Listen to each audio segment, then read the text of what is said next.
Hello everyone, welcome back to my channel Biology Booster. How are you today? Hope so you all are doing well. Today we are going to discuss about electron transport system. Let's start. इससे पहले हमने respiration के chapter में glycolysis, link reaction and Krebs cycle complete कर ली थी। Krebs cycle और glycolysis में और लिंक रिएक्शन में जो हमें NADH मिले थे उसे हम ATP में कन्वर्ट करेंगे किसके थ्रू? इलेक्ट्रॉन ट्रांसपोर्ट सिस्टम के थ्रू। तो चलिए स्टार्ट करते हैं। देखिए ये एक सेल है, ये एक सेल है, ठीक है, ये एक सेल है। सेल के अंदर ये क्या है? सेल के अंदर ये माइटोकॉन्ड्रिया है और माइटोकॉन्ड्रिया के अंदर ये क्या है? इनफोल्डिंग है, इनफोल्डिंग सेल मेम्ब्रेन है, यानी माइटोकॉन्ड्रिया की इनर मेम्ब्रेन है। अब क्या हुआ? ये साइटोप्लाज्म है, ये साइटोप्लाज्म है। यहाँ पे ये ग्लूकोज टूटा, किसमें? पायरुविक एसिड में। पायरुविक एसिड में टूटा। पायरुविक एसिड में टूटने के बाद ये लिंक रिएक्शन में पहुंचा। कहाँ पे? मैट्रिक्स में। किसके? ये मैट्रिक्स है माइटोकॉन्ड्रिया का। उसके बाद ये लिंक रिएक्शन में पहुंचा, वहाँ पे इसने क्या बनाया? Acetyl coenzyme. ये हम सब अपने प्रीवियस लेक्चर में पढ़ चुके हैं। कोएंजाइम, एसिटिल कोएंजाइम से फिर बाद में क्या बनता है? ये कहाँ चला जाता है? क्रेब्स साइकिल में।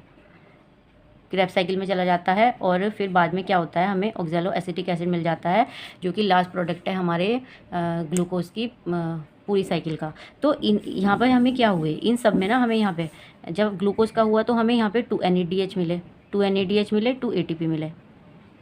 मिलते तो यहाँ पे 4 है, लेकिन 2 ATP हमारे यहाँ पे खर्च होता है, तो नेट गेन हमें 2 ATP का होता है। फिर उसके बाद क्या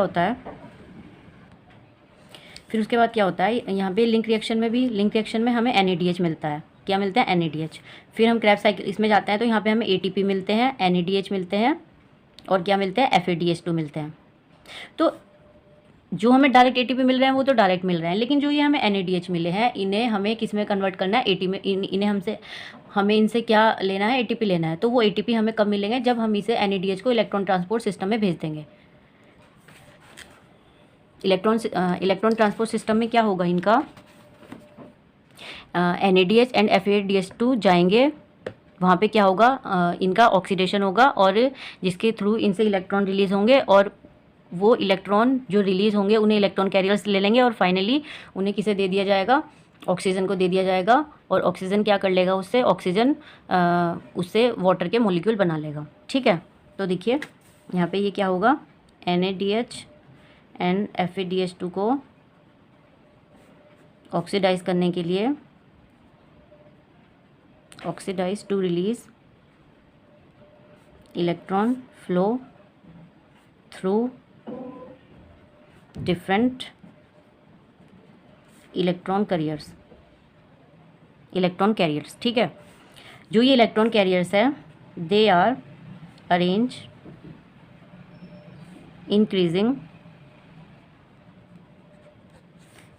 रिडॉक्स पोटेंशियल, यानी ये बढ़ते हुए क्रम में अरेंज होते हैं। ये बढ़ते हुए क्रम में अरेंज होते हैं। कौन? इलेक्ट्रॉन कैरियर्स, यानी जिसका रिडॉक्स पोटेंशियल ज़्यादा है इलेक्ट्रॉन को वही खींच लेगा। अब बात करते हैं कि इलेक्ट्रॉन कैरियर्स के नाम क्या क्या हैं। देखिए कौन कौन से इलेक्ट्रॉन कैरियर्स हैं। तो देखिए एक है FMN, इसकी फुल फॉर्म बता दूंगी मैं आपको। FES, साइटोक्रोम, इसमें बहुत सारे हैं। साइटोक्रोम B, उसके बाद साइटोक्रोम, ये ऐसे लगे रहते हैं। साइटोक्रोम C1, साइटोक्रोम C1, ये साइटोक्रोम C1 है, ये साइटोक्रोम C है। उसके बाद साइटोक्रोम A है, उसके बाद साइटोक्रोम A3 है। उसके बाद है UQ, यानी जिसे हम क्या बोलते हैं?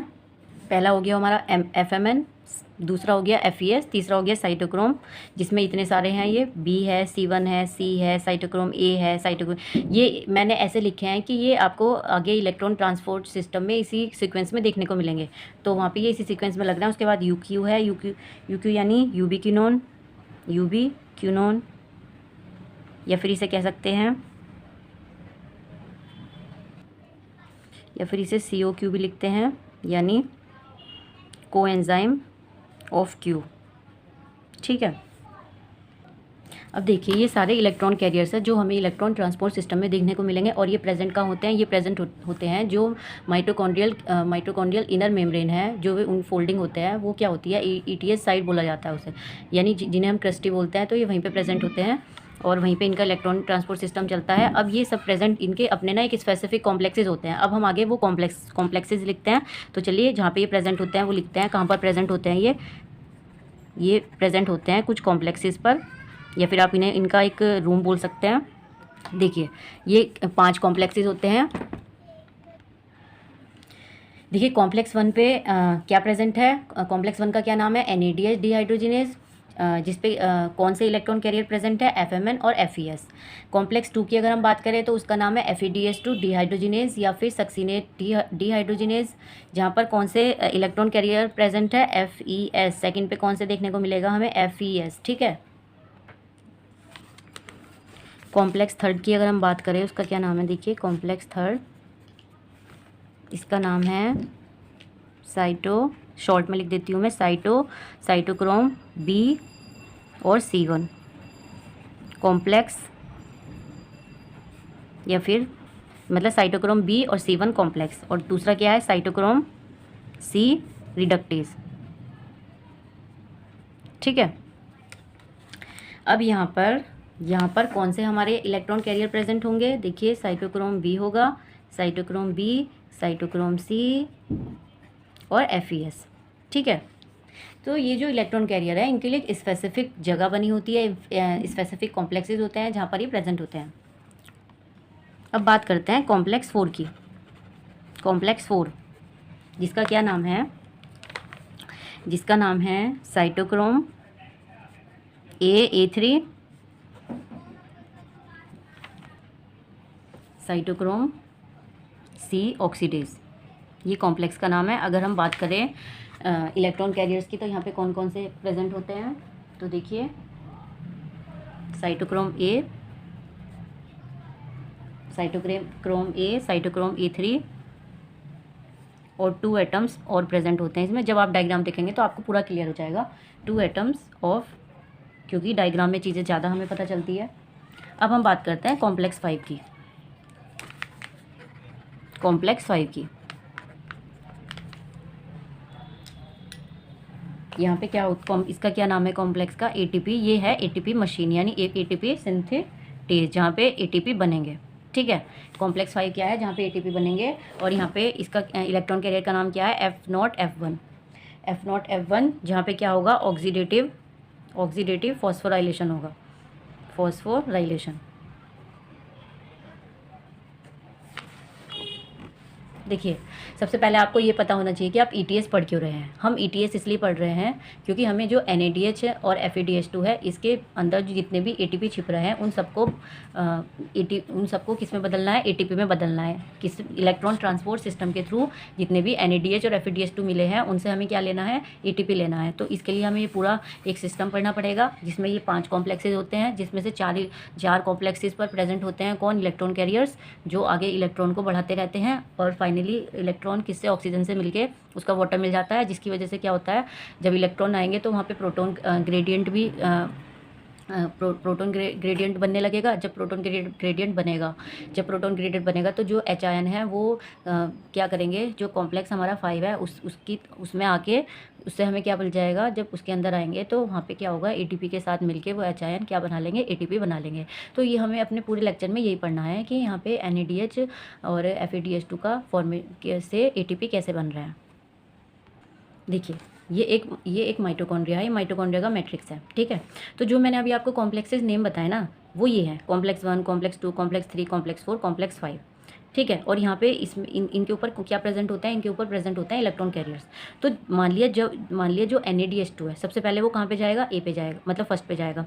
फर्स्ट के बाद उसका इलेक्ट्रॉन किस पे जाएगा, सेकंड पे ना जाके 3 पे जाएगा। देखिए यहाँ पे देखिए ये हमने इसमें शॉर्ट में बना रखा है, ये आउटर मेम्ब्रेन है माइटोकॉन्ड्रिया की, इनर मेम्ब्रेन है। इनर मेम्ब्रेन पे क्या प्रेजेंट है, कॉम्प्लेक्सेस प्रेजेंट है। तो अगर हमने देखा कि NADH यहाँ पे क्या होगा, ऑक्सीडेशन होगा NADH का ऑक्सीडेशन होने के बाद क्या बन जाएगा, NAD प्लस बन जाएगा, और इसके अंदर से जो इलेक्ट्रॉन निकलेगा वो यहाँ पे पहुँच जाएगा, कहाँ पे, कॉम्प्लेक्स 1 पे। जैसे ही इलेक्ट्रॉन पहुँचेगा तो उसके साथ एक H भी वहाँ पर पहुँच जाएगा। कहाँ पर पहुँच जाएगा, जो इनर मेम्ब्रेन है किसकी, माइटोकॉन्ड्रिया की।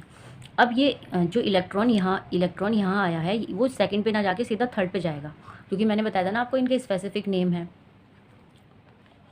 अगर हम बात करें, जो ये सेकंड वाला है ये होता है FADH2 के लिए, लेकिन हमारा इलेक्ट्रॉन कहाँ से निकला है, NADH से। तो ये क्या करेगा, फर्स्ट पे जाएगा, फर्स्ट से सीधा थर्ड पे जाएगा, थर्ड से फोर्थ पे जाएगा, और फोर्थ पे जाने के बाद जो ये इलेक्ट्रॉन है ये क्या हो जाएगा, यहाँ पे नीचे ना ऑक्सीजन प्रेजेंट होती है, तो ये क्या करेगा, जो इलेक्ट्रॉन है वो ऑक्सीजन के साथ मिलकर वाटर मॉलिक्यूल बना लेगा। और जो ये प्रोटॉन इकट्ठा हो रहे हैं, ये जो यहाँ पे प्रोटॉन इकट्ठा हो रहे हैं, तो जब यहाँ पे ग्रेडियंट बन जाएगा ना, ये अभी मैं आगे आपको बताऊँगी, यहाँ पे शॉर्ट में बता रही हूँ कि आखिर इसमें हो क्या रहा है। तो जो यहाँ पे प्रोटॉन ग्रेडियंट बन जाएगा, जब ग्रेडियंट बन जाएगा तो उससे क्या होगा, एक फोर्स क्रिएट होगा। क्या क्रिएट होगा, जिसे हम क्या बोलते हैं, PMF बोलते हैं, यानी प्रोटॉन मोटिव फोर्स बोलते हैं। वो क्रिएट होगा, मतलब जिसके कारण वो प्रोटॉन ग्रेडियंट को तोड़ेगा। जब प्रोटॉन ग्रेडियंट तोड़ेगा तो जहाँ पर ज़्यादा कॉन्सेंट्रेशन है उसका H आयन का, वहाँ से वो किसकी तरफ आने लगेंगे, मतलब इक्विलिब्रियम करने के लिए, यानी बैलेंस करने के लिए वो जहाँ पर कम है उसकी तरफ आने लगेंगे, यानी मैट्रिक्स की तरफ आने लगेंगे। तो ये ETS हमने अपने फोटोसिंथेसिस में भी पढ़ रखा है, लाइट रिएक्शन में।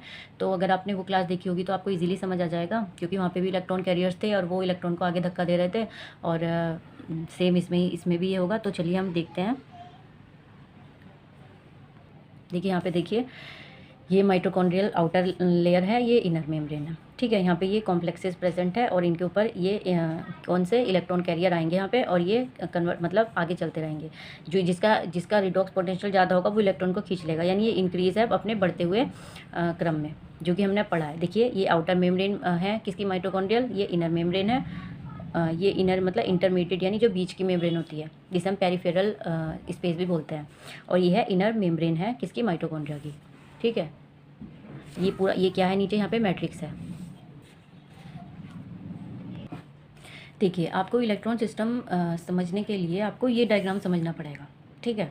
ये हमारी जो मैंने अभी आपको दिखाई ना, ये हमारी मेम्ब्रेन है, कौन सी, माइटोकॉन्ड्रियल मेम्ब्रेन है, इनर मेम्ब्रेन। इस पे ये हमारे कॉम्प्लेक्सेस प्रेजेंट है, यहाँ पे हमारा इलेक्ट्रॉन का मूवमेंट होगा। तो अगर आपने ये डायग्राम समझ लिया तो आपको पूरा इलेक्ट्रॉन सिस्टम, ट्रांसपोर्ट सिस्टम समझ आ जाएगा। तो देखिए ये हमारा कौन सा है, कॉम्प्लेक्स 1 है, ये कॉम्प्लेक्स 2 है, ये कॉम्प्लेक्स 3 है, ये कॉम्प्लेक्स 4 है, ये कॉम्प्लेक्स 5 है, ठीक है। यहाँ पे ये मैंने आपको बताया था, ये जो UQ है जिसे हम क्या बोलते हैं, यूबिक्विनोन, ये मोबाइल होता है। मोबाइल का मतलब ये है कि ये गतिशील है। बाकी जितने भी ये अंदर वो हैं इलेक्ट्रॉन क्या कैरियर्स, ये सब क्या है, ये सब इमोबाइल है। लेकिन ये क्या है, ये मोबाइल है। ये और एक ये साइटोक्रोम सी, ये क्या कर सकते हैं, ये ही इनसे लेके इलेक्ट्रॉन आगे बढ़ाते हैं, क्योंकि ये खुद तो जा नहीं सकते। ये UQ इधर आएगा, यहाँ से इलेक्ट्रॉन लेगा, फिर आगे पास करेगा, ठीक है। फिर यहाँ से ये साइटोक्रोम से यहाँ से लेगा इलेक्ट्रॉन, वो आगे पास करेगा। तो ये पूरा एक प्रोसेस है। तो देखिए सबसे पहले क्या होगा, यहाँ पे एक NADH2 मतलब NADH2 का वो ऑक्सीडाइड होकर क्या बनाएगा, NAD प्लस बनाएगा। तो जो यहाँ से इलेक्ट्रॉन निकलेगा उसे कौन खींच लेगा, FMN खींच लेगा, ठीक है। कौन खींच लेगा, FMN खींच लेगा। FMN से क्या कौन खींच लेगा, FES खींच लेगा। अब ये FES कॉम्प्लेक्स 2 में ना जाके सीधा कहाँ चला जाएगा, आगे चला जाएगा। यानी यहाँ पे इससे कौन ले लेगा, ये UQ ले लेगा, यूबिक्विनोन ले लेगा। अब यूबिक्विनोन इसे आगे कहाँ दे देगा, कॉम्प्लेक्स 3 में दे देगा, यानी साइटोक्रोम B को दे देगा। साइटोक्रोम B से कहाँ पे जाएगा, ये साइटोक्रोम B से FES में जाएगा। देखिए यहाँ पे जगह नहीं थी, वरना FES के बाद ये साइटोक्रोम क्या आएगा, साइटोक्रोम E आएगा। तो आपको कन्फ्यूज़न हो जाएगा। और अगर आप चाहो तो मैं डायग्राम दोबारा बना सकती हूँ, एक बार पहले इससे समझ लीजिए। तो ये इलेक्ट्रॉन आया यहाँ पे साइटोक्रोम बी पे गया, बी से ये FeS पे गया, FeS से साइटोक्रोम ई पे गया, साइटोक्रोम ई से ये कौन ले लेगा, साइटोक्रोम सी ले लेगा। अब ये कॉम्प्लेक्स किस में चले जाएंगे, 4 में चले जाएंगे ये साइट, फिर उससे कौन ले लेगा, मैंने आपको बताया था कॉपर के ना दो मोलिक्यूल प्रेजेंट होते हैं यहाँ पे, तो ये कॉपर का एक मोलिक्यूल है जो इससे ले लेगा, फिर आगे दे देगा साइटोक्रोम A1 को, साइटोक्रोम A3 को, और फिर किसे दे देगा, कॉपर के दूसरे मोलिक्यूल को दे देगा। ठीक है, अब यहाँ से जब यहाँ पे ये इलेक्ट्रॉन, यहाँ पे ऑक्सीजन है तो इसके साथ मिलके ये क्या बना लेगा, वाटर बना लेगा। ठीक है, तो जब ये इलेक्ट्रॉन ऊपर आए, मेन बात समझने की है, जब ये इलेक्ट्रॉन आए तो इनके साथ क्या आए, इनके साथ H भी आए, तो ये इलेक्ट्रॉन तो यहाँ चलेगा, लेकिन जो H है ये सब इकट्ठा हो जाता है कहाँ पे, इनर मेम्ब्रेन पे। कहाँ पे इकट्ठा हो जाते हैं, यहाँ पे इकट्ठा हो जाते हैं। जब ये यहाँ इकट्ठा हो जाते हैं तो अंदर कमी हो जाती है, यहाँ बढ़ जाते हैं, यहाँ H बढ़ जाते हैं, तो जिसके कारण क्या होता है, मैट्रिक्स और इसके बीच क्या हो जाता है, एक प्रोटॉन ग्रेडियंट क्रिएट हो जाता है। तो जब यहाँ पे H ज़्यादा है, यहाँ कम है मैट्रिक्स में, तो मैट्रिक्स का pH क्या हो जाएगा, मैट्रिक्स का pH ज़्यादा होगा, यहाँ पे कम हो जाएगा। तो यहाँ पे भी इनके बीच एक ग्रेडियंट हो गया, pH के बीच भी, और प्रोटॉन के बीच भी एक ग्रेडियंट हो गया। तो जिसके कारण क्या होता है, एक प्रोटॉन मोबाइल फोर्स बन जाता है, जिसके कारण क्या होता है, वो प्रोटॉन ग्रेडियंट को ना तोड़ने की कोशिश करता है। जो ये एक क्या बना है, एक ग्रेडियंट बना है, इसे ब्रेक करने की कोशिश करता है। तो जब इसे ब्रेक करेगा, जब इसे ब्रेक करेगा तो क्या होगा, जितने भी H है, ये H क्या करेंगे, ये इस चैनल के थ्रू, जो ये F0 F1 है, इसके थ्रू क्या करने लगेंगे, मैट्रिक्स की तरफ आने लगेंगे। ठीक है, इसकी तरफ आने लगेंगे, इसकी तरफ आने लगेंगे। तो जैसे ये 4 करके आएंगे, मतलब जो ये H है 4 के उसमें आएंगे, तो जैसे ही आएंगे तो ये 4H साथ में आएंगे, तो ये ADP के साथ मिलके क्या बना लेंगे, ATP। तो ये हमारा पूरा एक तरीके से प्रोसेस है। फिर जैसे अभी तो NADH आया, फिर FADH2 आएगा, वो क्या करेगा, वो सीधा इसे मतलब इसमें ना जाके, किसमें, कॉम्प्लेक्स 1 में ना जाके सेकंड में जाएगा, सेकंड से फिर वो इसमें जाएगा, इससे वो इसमें जाएगा, फिर वही यहाँ पे जो इलेक्ट्रॉन है वो इधर आ जाएगा, जो प्रोटॉन ग्रेडियंट बनेगा उसके जो H है वो प्रोटीन चैनल के थ्रू किसकी तरफ आ जाएंगे, आ जाएंगे, मतलब प्रोटीन चैनल की तरफ को निकलेंगे और कहाँ को आ जाएंगे, मैट्रिक्स में आ जाएंगे। तो बात ये है कि इससे हमारा क्या हो रहा है, ATP बन रहा है हमारे NADH और FADH2 से हमारे क्या कन्वर्ट हो रहे हैं, ATP हमें मिल रहे हैं जो हमें चाहिए थे। दूसरा ये है कि जो ये F0 है, ये क्या है, ये एक, इसे हम क्या बोलते हैं, ट्रांस मेम्ब्रेन प्रोटीन बोलते हैं, या चैनल बोलते हैं, प्रोटीन चैनल। इसके अंदर मतलब इसके थ्रू H आएंगे, ये क्या है, ये उसका बेस है। ठीक है, तो इस और इधर हेड लगा होता है ये, तो ये ना इनर मेम्ब्रेन में एकदम धंसा होता है, एम्बेडेड इनसाइड होता है, किसके, उसके इनर मेम्ब्रेन के, माइटोकॉन्ड्रिया की। ठीक है, तो इसके थ्रू H आएंगे और क्या बना लेंगे, ATP का फॉर्मेशन हो जाएगा। तो मेन हमें इसमें यही पढ़ना था। एक बार मैं ड्रॉ कर देती हूँ ताकि आपको ठीक से समझ आ जाए, क्योंकि मुझे भी तब तक संतुष्टि नहीं होती जब तक मुझे लगे ना कि आपको समझ आ गया होगा। देखिए, इनर मेम्ब्रेन है, ठीक है, ठीक है, और ये हमारे क्या है, कॉम्प्लेक्स 1 है, कॉम्प्लेक्स 1 है ये हमारा। और ये कॉम्प्लेक्स 2 होता है ना, ये थोड़ा तो मेम्ब्रेन में होता है और थोड़ा मैट्रिक्स की तरफ को होता है। ठीक है, ये हमारा कॉम्प्लेक्स है, ये कॉम्प्लेक्स 4 है, और ये हमारा कॉम्प्लेक्स 5 है। सभी इनर मेम्ब्रेन होते हैं। ठीक है, तो देखिए ये कॉम्प्लेक्स 1 हो गया हमारा, complex 1, complex 2, complex 3, complex 4, complex 5 के जो हमारे इलेक्ट्रॉन कैरियर्स है वो लिख देते हैं। सबसे पहले फेमेन होता है यहाँ पे, उसके बाद FeS होता है। ठीक है, इसमें FeS होता है बस। इसमें कौन कौन से होते हैं, साइटोक्रोम बी, FeS, और साइटोक्रोम क्या होता है, E। यहाँ पे साइटोक्रोम C होता है,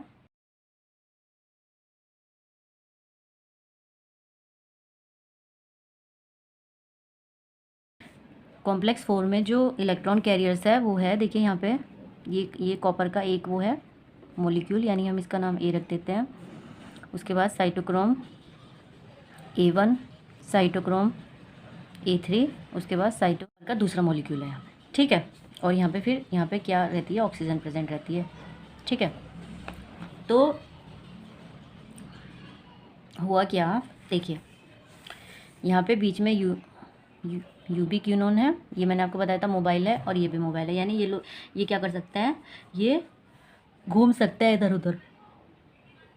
बाकी जो इलेक्ट्रॉन कैरियर्स है ये घूम नहीं सकते, सब स्टेबल है। ठीक है, अब देखिए क्या होता है। NADH2 का क्या होता है, रिडक्शन होता है। NADH2 का रिडक्शन होगा, इससे जो इलेक्ट्रॉन निकलेगा वो किसके पास जाएगा, FMN के पास जाए, फिर उसके बाद FES के पास जाएगा। ठीक है, FES से वो इलेक्ट्रॉन ले लेगा UB क्यूनोन, फिर UB क्यूनोन से वो कॉम्प्लेक्स थर्ड में जाएगा, जहाँ पे वो किसके पास जाएगा, साइटोक्रोम B के पास, फिर साइटोक्रोम B के पास से FES के पास, FES के पास से वो जाएगा साइटोक्रोम E के पास, साइटोक्रोम E से वो ले लेगा ये क्या है हमारा, साइटोक्रोम C है। साइटोक्रोम C से फिर वो कॉपर ले लेगा, कॉपर का जो मॉलिक्यूल है, फिर कॉपर से वो साइटोक्रोम A ले लेगा, फिर साइटोक्रोम A3 ले लेगा, ऐसे चलती रहेगी है। और जब कॉपर के दूसरे मॉलिक्यूल के पास आएगा, फिर वो किसके साथ मिल जाएगा, यहाँ पे इसे ऑक्सीजन खींच लेगा और ऑक्सीजन के साथ मिलके वो क्या करेगा, वाटर का मॉलिक्यूल बना लेगा। तो इलेक्ट्रॉन का तो काम हमारा पूरा हो गया। अब जब ये इलेक्ट्रॉन निकलेगा तो यहाँ पे क्या होगा, यहाँ से क्या होगा, ऊपर को ना H आयन की पंपिंग होगी, यानी प्रोटॉन की पंपिंग होगी। ठीक है, 4H आयन एक साथ क्या कितने जाएंगे, 4H आयन जाएंगे। यहाँ पे भी पंपिंग होगी और यहाँ पे भी पंपिंग होगी, यानी ये सब कहाँ पहुँचेंगे, ये कहाँ पे पहुँचेंगे, इनर मेम्ब्रेन में पहुँचेंगे माइटोकॉन्ड्रिया की। तो ये तो हमारा हो गया NAD का बता दिया मैंने, NADH2 का। ठीक है, तो यहाँ पे भी 4H हो जाएगा, 4H आयन, यहाँ पे ये 2H आयन। ठीक है, यानी अगर हम देखें NADH से हमें कितने वो मिल रहा है, 4H यानी 10H आयन मिल रहा है। ठीक है, अब ये यहाँ पे क्या है, F0 है, ये 4 करके ना किस में आएंगे, F0 में आएंगे। यहाँ पे ये चैनल बने हुए हैं F1, तो ये निकल के 4H जब आएंगे तो ये किस में कन्वर्ट हो जाएंगे, ADP के साथ मिलके ATP में कन्वर्ट हो जाएंगे। तो ये पूरा प्रोसेस है। ठीक है, अब क्या होगा, FADH का होगा, FADH का ऑक्सीडेशन होगा, FAD+ बन जाएगा। ठीक है, फिर ये इस कॉम्प्लेक्स 2 में जाएगा, FES के पास इलेक्ट्रॉन, फिर इससे ये कौन ले लेगा, UB क्यूनोन ले लेगा, फिर UB क्यूनोन से सेम वही प्रोसेस चलेगा, कॉम्प्लेक्स 3 में जाएगा, कॉम्प्लेक्स 4 में जाएगा, मतलब यही प्रोसेस चलेगा FADH के लिए भी। फिर इसका जो इलेक्ट्रॉन है ये भी ऑक्सीजन के साथ मिलकर वाटर मॉलिक्यूल बना लेगा। अब यहाँ से भी क्या होगा, उसकी प्रोटॉन की पंपिंग होगी, यानी जब प्रोटॉन की पंपिंग होगी तो ये ना इसमें यहाँ पे प्रोटॉन की पंपिंग नहीं काउंट होगी, क्योंकि ये स्टार्ट ही सेकंड से करता है। ठीक है, यहाँ से ऐसे जाएगा तो जो इलेक्ट्रॉन की पंपिंग होगी वो यहाँ होगी। ठीक है, कहाँ पे, इधर, यानी कॉम्प्लेक्स 3 के ऊपर और कॉम्प्लेक्स 4 के ऊपर, यानी प्रोटॉन ग्रेडियंट बन जाएगा। तो देखिए जब ये सारे प्रोटॉन यहाँ पे इकट्ठा हो जाएंगे, कहाँ पे, इनर मेम्ब्रेन के ऊपर माइटोकॉन्ड्रिया, तो जो मैट्रिक्स है यहाँ पे कॉन्सेंट्रेशन कम हो जाएगा H आयन का, यहाँ पे ज़्यादा है यहाँ पे कम है, तो क्या बन जाता है, प्रोटॉन ग्रेडियंट बन जाता है। ठीक है, जब यहाँ पे प्रोटॉन यानी H आयन ज़्यादा है तो यहाँ H आयन कम है, जब H आयन कम है तो यहाँ पे pH ज़्यादा होगा, यहाँ पे pH कम हो जाएगा, यानी यहाँ पे एसिडिक बेस ज़्यादा बन जाएगा, यहाँ पे बेसिक बेस बन जाएगा। ठीक है, तो ये ग्रेडियंट सा हो गया, डिफरेंस सा क्रिएट हो गया। फिर जब ये डिफरेंस क्रिएट हो जाएगा, जिसे हम इलेक्ट्रॉन केमिकल ग्रेडियंट भी बोलते हैं, वो डेवलप हो जाएगा, जिसके कारण क्या होगा, PMF बन जाएगा, यानी प्रोटॉन मोबाइल फोर्स बन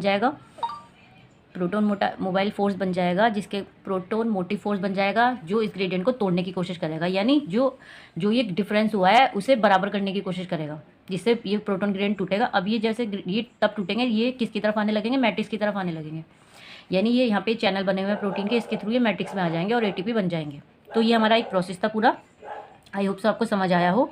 और अगर हम पूरे उसकी बात करें, देखिए अगर हम एक NADH की बात करें, हमें कितने वो मिल रहे हैं H आयन, तो हमें मिल रहे हैं 10H आयन, जो कहाँ are pumped from matrix to inner membrane space, यानी एक NADH से हमें 10H आयन मिल रहे हैं। और अगर हम बात करें FADH की, 1 FADH हमें कितने H आयन दे रहा है, वो दे रहा है 6H आयन, आज जो कि पंप हो रहे हैं कहाँ को, किधर को हो रहे हैं, मैट्रिक्स से इनर सरफेस की तरफ, from matrix to inner membrane space. यानी अगर हम ATP निकालना चाहें तो जब एक NADH टूटता है, 1 NADH ब्रेक, तो 4H आयन से क्या मिलता है, एक ATP मिलता है, क्योंकि आपने देखा है जो भी मूवमेंट हो रही है कॉम्प्लेक्स 5 में वो 4H आयन की हो रही है, जिसके कारण क्या मिल रहा है, हमें 1 ATP मिल रहा है। यानी अगर हम कितने हैं हमारे पास 10 है, 10H आयन है, तो यानी फिर यहाँ पे फिर एक ATP और 2H आयन से हमारा क्या होगा, हाफ ATP होगा। यानी हम इसे लिख सकते हैं 0.5 ATP। अगर हम टोटल देखें तो हमें मिल रहा है 2.5 ATP। ठीक है। लेकिन फ्रेंड्स क्या है, जो हमारी NCERT की बुक है, जो NCERT की बुक है उसमें क्या दे रखा है, एक NADH के टूटने पे, जो अभी मैंने आपको 4H बताया ना, यहाँ पे मैंने आपको 4H बताया, क्योंकि ये सही है। उन्होंने क्या किया, आधा आधा सही कर दिया, आधा भी गलत ही छोड़ रखा है। मतलब अगर उनके टेक्स्ट को देखा जाए तो उसमें 4H आयन दे रखा है, लेकिन अगर उनके डायग्राम को देखें तो उसमें उन्होंने 2H आयन दे रखा है। तो जब उन्होंने टेक्स्ट में दे रखी है ये चीज़, तो हमें ये सही समझनी चाहिए। बाकी अगर उनका डायग्राम का देखो तो उन्होंने यहाँ पे 2H पंप कर रखे हैं, 2H आयन, तो जिस हिसाब से हमें कितने मिलेंगे, 6H आयन मिलेंगे NADH से।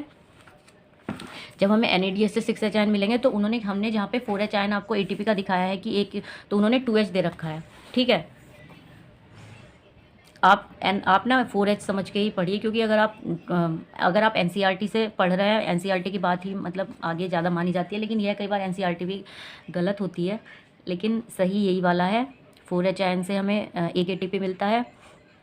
तो यानी अगर हम देखें तो हमें 10H आयन मिले, यानी हमें एक NADH से कितना मिल रहा है, एक NADH से हमें कितने ATP मिल रहे हैं, 2.5 ATP मिल रहा है। और अगर हम बात करें अब FADH की, 1 FADH अगर ब्रेक हो रहा है तो उससे हमें मिल रहे हैं, कितने मिल रहे हैं हमें, टोटल कितने मिल रहे हैं हमें, 6H आयन मिल रहा है। यानी अगर 4H से मिल रहे हैं 1 ATP और 2H बचे हुए कितना दे रहे हैं, यानी हमें एक FADH से मिल रहा है 1.5 ATP। जबकि NCERT में अलग दे रखा है। NCERT में देखिए मैं बता देती हूँ क्या दे रखा है। NCERT में 2H आयन से हमें एक ATP मिलता है। कितना मिलता है, एक ATP। यानी अगर हम 6H आयन की बात करें तो हमें कितना मिलेगा, 3 ATP मिल जाएगा।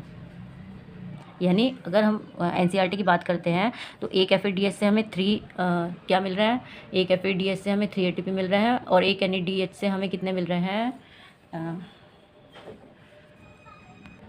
देखिए अगर हम NCERT के अकॉर्डिंग चलेंगे तो वहाँ पे 2H आयन जा रहे थे प्रोटॉन उससे पंप से, तो एक FADH से कितना जा रहा है, यहाँ पे 6 तो हमारे अकॉर्डिंग है। लेकिन अगर हम NCERT की बात करें, ये अलग, अगर हम NCERT की बात करें तो वहाँ पे हमें एक NADH से मिल रहे हैं 6H आयन, और अगर 6H आयन का देखें हम, वो क्या करते हैं 2H आयन से एक ATP दे रहे हैं, तो 6H आयन से हमें कितने ATP मिलेंगे, 3 ATP मिल जाएंगे, जो कि हमारे अकॉर्डिंग 2.5 मिल रहे थे। ठीक है। और अगर एक FADH की बात करें तो इससे हमें 4H आयन मिल रहे हैं। यानी अगर हम NCERT के अकॉर्डिंग चले, 2H दे रहा है 1 ATP और 6H दे रहा है, ये देगा हमें 4H, सॉरी, ये देगा हमें 2 ATP। यानी NADH और इससे हमें मिल रहा है टोटल 5, मतलब यहाँ पे कितना मिल रहा है, 2 ATP। और हमारी कैलकुलेशन है उसके अकॉर्डिंग यहाँ पे 2.5 ATP मिल रहा है, और यहाँ पे कितना मिल रहा है, 1.5 ATP मिल रहा है। तो बाकी वो आगे सही करेगी, तो अगर वो सही करती है, क्योंकि उसने टेक्स्ट में दे रखा है कि इतना मिल रहा है, लेकिन डायग्रामेटिकली कुछ और बता रखा है, तो मतलब कन्फ्यूज़न सा है वहाँ पे। तो अगर आप उसके अकॉर्डिंग चलना चाहें तो आप वो भी देख सकते हैं। वैसे अगर सही तो यही है 2.5 और ये, लेकिन अगर आप NCERT के थ्रू जाना चाहते हैं, उसी के ही वो करना चाहते हैं, तो आप वो कर सकते हैं। तो ये हमारा ETS का पूरा आज का लेक्चर था। देखिए मैं एक बार आपको फिर से बता देती हूँ, थोड़ा सा समराइज़ कर देती हूँ ताकि आपको अच्छे से समझ आए। ये एक साइटोप्लाज्म है, यहाँ पे ग्लूकोज से हमारा 2 पायरुविक एसिड मिला था, जिससे हमें यहाँ पे नेट गेन कितना हुआ था, 2 NADH का गेन हुआ था और 2 ATP का गेन हुआ था।